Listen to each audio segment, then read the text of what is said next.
Okay, so let's begin. Because of the impromptu nature of this video, my presentation is going to be somewhat disorganized, but my assertion that Alex O'Connor knew virtually nothing about either philosophy or theology was challenged as a bare assertion or stupid on its face, LMAO.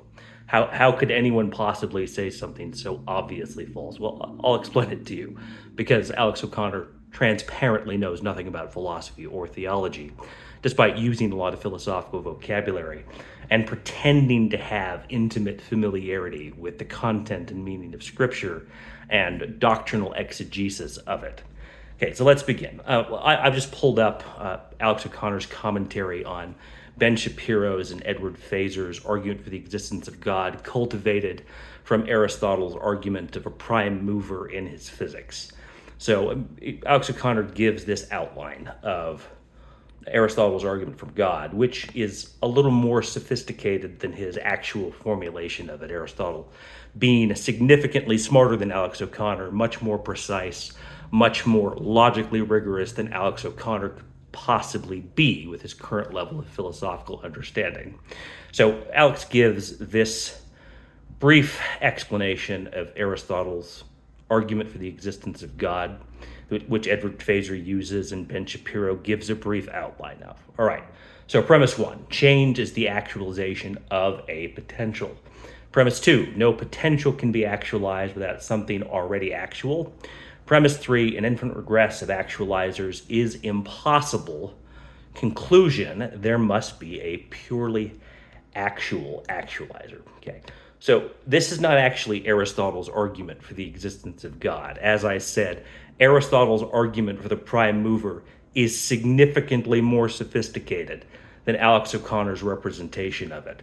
And this is his, loose and imprecise summary of Ben Shapiro's reformulation of Edward Feser's argument, and Feser's argument is significantly more sophisticated than Ben Shapiro's articulation of it.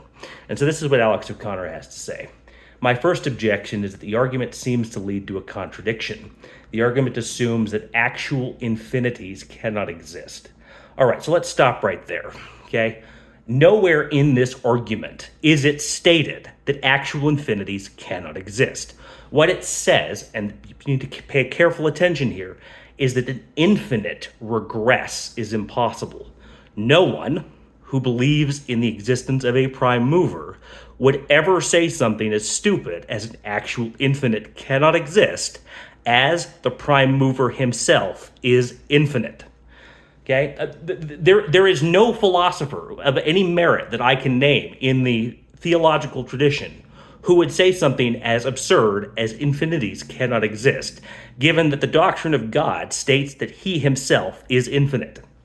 Okay? The argument, given by Ben Shapiro, Edward Feser, and, at its most sublime by Aristotle, indicates that an infinite regress is impossible. And let's explain why that is, just for a moment. Okay, if we're going to talk about the cause and effect nature of reality, and we're going to reason about cause and effect either from a chronological or temporal standpoint, you may be able to say that an infinite regress of cause and effect chronologically is possible. I think that that's something that I could assent to. Aristotle believed that the universe was infinite in time. Aquinas read Aristotle's argument for the infinity of time and concluded by all appearances that it was sound, right? He eventually concluded that chronological infinities are possible, and that creation ex nihilo was therefore an article of faith. Okay, so right there, we have Aristotle saying that chronological infinities are impossible. We have all theologians of any merit saying that God is infinite. We have Aquinas concluding that Aristotle's argument for chronological infinity is possible, and ultimately deciding that creation ex nihilo is an article of faith because of it. Okay, so this statement that actual infinities cannot exist is false to begin with. No one is arguing that actual infinities don't exist. And even great theologians and apologists for the faith, like Aquinas, beyond admitting that actual infinities exist, like God, who is infinite, is willing to say that it is possible for a chronological infinity to exist. Okay, so let's move beyond that. What are we actually talking about when it comes to cause and effect relationships from within the confines of this argument? We are discussing something much more sophisticated than that. And that is presently, okay, that the universe exists, okay? And that universe existing is predicated on a hierarchy of causes that exist simultaneously, okay? Like the liquid water on the earth exists in its liquid state simultaneously with the heat of the sun that allows it to remain in its liquid state. Okay, what Phaser is arguing, what Aristotle is arguing, that a cause and effect relationship of this kind cannot be infinite. And the reason is that there is no foundation to reality that initiated this simultaneous cause and effect relationship that enables the intelligibility of the universe. Then nothing initiated the chain of cause and effect, so it can't exist. Hey, these are very fine, subtle distinctions that totally escape Alex O'Connor. Okay, Alex O'Connor goes on to say these words. Phaser and others like William Lane Craig argue this. Hold on. Phaser and others like William Lane Craig argue this, saying an infinite regress of causes or actualizers is impossible because it leads to absurdities like Hilbert's Hotel. But here's the issue. The argument also implies an infinite number of potentials. Again, this is not true. The argument doesn't imply an infinite number of potentials. Okay, it is very clear when you reason about the nature of reality that every cause is distinct and has its own nature. Okay, nature is something that is limited. The sun has a nature. Okay, its nature is limited to its sunness.